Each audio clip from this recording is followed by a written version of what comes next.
Okay, so I'm afraid you have to forgive me for being a bit of a dunce. I recorded this already, but the audio was turned off, ironically, for a microphone review. But here we go again. I'm going to unpack it as if I've not done it before. I'll talk you through what's there, and then I'll talk you through what happened after I unpacked it. But here we go. This is a review for the Pixel Enterprise Limited M80 microphone. There we go. This is the box. It's nice enough, you know. It does what it needs to do. It's just a plain box with a decent sticker on the front. Some links there, and obviously some Chinese that I can't read, unfortunately. There we go. And here we go inside. We're going to pop it open, have a quick look, and see what we've got. Now, for me, the first surprise on opening this was that it actually came with its own case. The microphone I purchased from Amazon. It was £40, 40 UK pounds.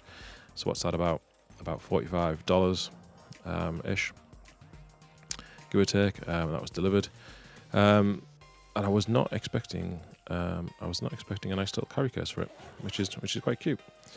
So let's pop it open, have a look inside, and see what we've got. So inside we actually get quite a lot of goodies. Now this is probably most similar as a microphone to the Rode Video Micro, and I do have one of those. I just don't have one handy. Unfortunately, someone else has got that, and they are using it for their own videos. Now that's a nice little microphone, but when you purchase it, it comes in a box with very little else. It comes with a cable. Anyway, I'll talk you through what's in here, and I'll say the differences of what you get and what you don't get. Now, I paid £40 for this. There may be offers available at different times, different prices. Let's see what we get. So the first thing I found was quite surprising is that you get two of these clips, and not only do you get two clips, but these are a big improvement on the Rode clips. The Rode Video Micro is quite sweet. It's quite nice, but its clip is awful. The clip that is with mine, it's about the same sort of thickness as this, but it's only one, so you only get one kind of leg, if you like, one bracket. And when the microphone's in there, it tends to wobble about up and down. And because of the weight, it fastens at the back. Because of the weight, the microphone actually tends to dip all the time. And I resolved that by having the cable in and pulled it tight and have it fastened to the little clips on here. Which the Rode one has the same. But that seems to defeat the point of actually having a clip which is, isolated. It's supposed to isolate the sound from the device a bit. It doesn't completely, obviously. It's not quite as good as using elastic, but you don't really want elastic for such a small microphone that's portable.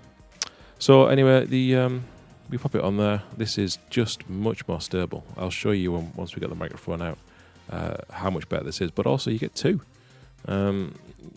which is just nice little bonus. It means that you can keep one, like I'm probably going to do, on one of these little stands. So just screw it on there, keep it next to the desk. Now these stands are about £2, $2, something like that, maybe even less.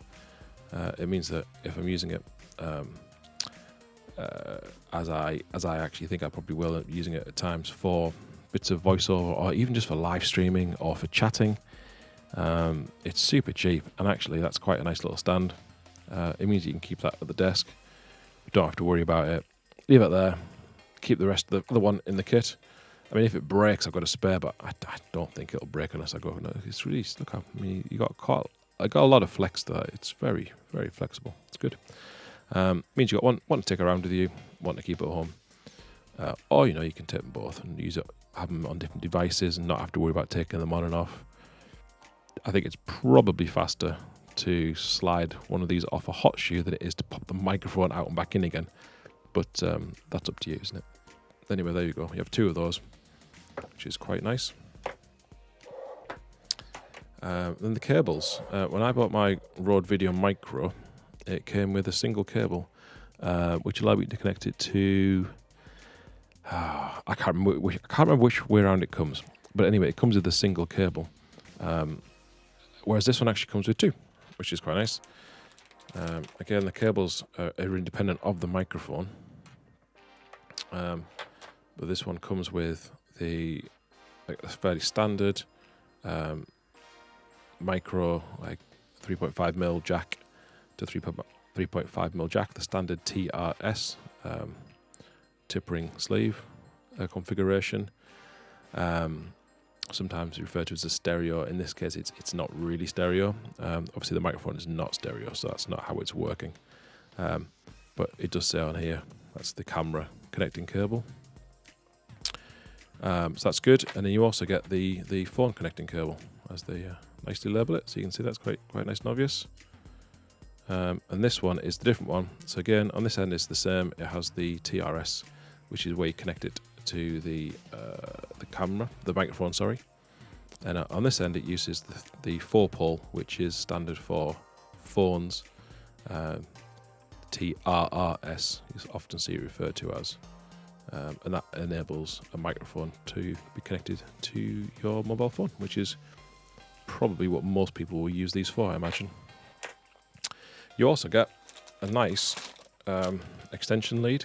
The extension lead is just TRS, but that's fine. You just make sure that you connect this to the camera, so you can connect this to the microphone, and you use whichever relevant lead you need at this end. So if you want to connect it to your mobile phone, but want the microphone further away, you must connect this one to the camera, to the microphone, and then connect this one to your mobile phone. If you do it the other way around, it just won't work. So it's important to remember that. But it's nice. It's nice to have an extension cable. It's very good to have both cables included. I think the Rode one, I paid about £12 for the additional cable. Again, this was £40 for everything. Right, next we have this. Now the Rode microphone does come with one of these.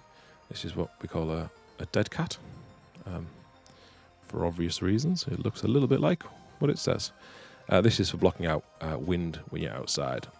Don't use this indoors unless you're next to a fan or something. But you know, if you're recording indoors and you want audio, turn the fan off for while you're doing it, because it's going to make a lot of noise. I mean, clearly, if you're live streaming and you're doing hours and hours and hours and it's too hot, this actually might come in quite useful. It's good. It's well made. It's nice and fluffy and loose. It fluffs out quite easily. Also inside of this one, it's got a little bit of elastic here to hold it onto the microphone. And inside, but you're not going to see it, there is foam in there as well. So it's got the dense foam, and then it's got the fluff on the outside to block the wind. So it's nice. It does have both filters there. Okay, that's nice. The Rode comes with that.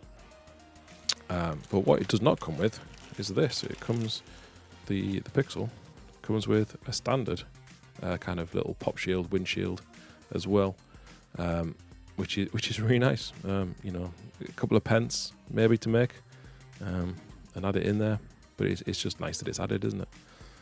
So you get both. You got the choice to use either or neither if you want. I would probably always recommend using that. It'll make such a little difference to your audio quality, but will enable you to not worry about things like pops and things like that if you're using it close. Now here is the actual microphone itself.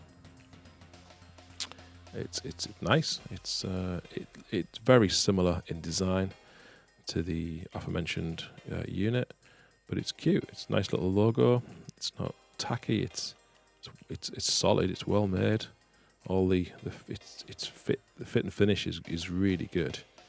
There's the little condenser at the top there. It looks good. It does look good. Nice little spot. This is where you'll connect that cable. And again, with both of these cables, it's the TRS one you want. So the one with 3 lines. If you're using this one, not the one with 4 lines, make sure that that's the end that goes into your phone. But yep, just connects in. The clip goes into these nicely made grooves. There's a groove front and back. Pop it in there. And there you go. Really, you're laughing. I'll take that off. It makes a bit of noise, but it's nice. It's, you know, you can see that there's a bit of shock mounting there, so it will remove some of the big movement shocks, but because it has got the two legs, it is keeping it nice and stable. It's solid. You know, you're going to put it on, it's going to point. The problem I had with the Rode Video Micro is that they just always tip, because there's a lot of weight here. One clip, you just duck down, and I used to put the cable in and pull it back, but that's not ideal, because you're losing some of the whole point of this is supposed to be it's free air. You connect your cable, you want your cable to be loose, not transferring noise back into the microphone. But there we go, it's nice. I'll pop the dead cut on there, just push it in. Probably easier to do when it's not on the clip. There we go. It's nice. I mean, it's just a nice little unit, isn't it? It's neat, it's compact. It's got this case. So it's really quite a lovely little setup, and it's cheap. You know, it's not so cheap that it's going to be rubbish, but it's well priced. It's, you know, it's reasonable to purchase and then use. Now I have recorded a comparison of this microphone alongside a Rode Video Mic Pro. My Video Micro is currently out, getting used by someone else, so I can't actually compare it against that. But I did compare it against the Video Mic Pro. So we'll play that video now. Okay, yeah, this is me recording straight into the Pixel M80. I've connected it to a Panasonic SD900, running through into the microphone socket using the supplied camera cable, and I've left the camera all auto, so it's doing its own gain control, auto gain control on the microphone there. So yeah, it should be. We'll see what it's like when we get it into the computer. But this is me at about half a meter away or so. I'll step back a little bit further. So this is me about a meter, speaking directly into the camera. Still, maybe slightly more than a meter. Clearly, this camera's got quite a wide angle, so if I was to record myself speaking, I'd probably be a bit closer to it. But it gives you an idea of, you know, the distance that you can, or the levels that you're going to get from the distance, and how clear it's going to be. I'll move back closer again. Yeah, so I'm going to switch over now, plug in the Rode Video Mic Pro to compare it against. Again, it's not really a fair comparison. That microphone is about 4 times the cost currently of this one, at least 3 times the cost of this one. But yeah, we'll try it out. We'll see what it's like. Okay, yeah, this is me now using the same camera, the SD900 Panasonic, with the Video Mic Pro connected. Obviously, this camera's got a battery internal. It's also much more expensive, and it has got a few settings. So I've set the dB output to 0 for gain, and I've left it at a flat frequency response. I've not changed the bass roll off, high pass filter, whatever you want to call it. I've not switched that on because the Pixel doesn't have that. So yeah, this is me at about the same distance again, about half a meter or so, talking directly into the camera. I'll step back a bit further. This is me at about a meter, and again, this microphone is being recorded. I've not changed the gain settings on the camera. I've left those as auto. So just to kind of make the comparison as easy as possible. You know, you buy this, you want to plug it in, you don't want to think about it. So yeah, there we go. We'll get them back in the computer and we'll see how they sound. Okay, I like you have listened back to those videos of the 2 microphones, and you know what? It's good, isn't it? Doesn't it sound good? To my ears, actually close up, I much prefer this microphone. I think it's nice and warm. There's a real a nice rounded bottom end to it, so my voice sounded quite nice and rich. I like that. I didn't get that so much from the Video Mic Pro. From further away, maybe the Video Mic Pro was a little better. It carried more of the bottom end still. But this is a microphone that is going to be used close up. it was not bad from a slight distance. It was not bad at all. It certainly wasn't third of the price bad. I can't remember how much the VideoMic Pro is currently. I'd have to check that. But no, you could have 3, maybe 4 of these for the same price. You could buy yourself 2 of these, have one permanently at home, one permanently in your bag. I mean, why would you do that? It's so compact and easy to grab. Just get the one, save yourself some money. Buy a nice bracket for your phone or your camera. Yeah, it's good. I recommend it, highly recommend it. I think from memory, obviously I haven't got it with me now. From memory, I don't think the Video Micro was actually as nice sounding as this. I don't remember it being quite as rich sounding. I always found it just a little bit weak. Whereas I think the output on this is actually pretty good. It's quite high. The camera I used it in for my comparison video there was fairly standard, and it did a good job. So yeah, I'll be using this more. Certainly for out and about stuff, because I can just throw it in a pocket, throw it in my bag, pop it on the camera, and away we go. I'll use it with my mobile phone as well. I'm definitely going to be doing that. It's recommended. I mean, clearly you can make your own choice from the sound that you had there yourself, that you heard. But for me, it's good. It's definitely a thumbs up. But I do thumbs up when you do sideways. Yeah. Anyway, there you go. That's the Pixel M80 microphone for phones and for cameras.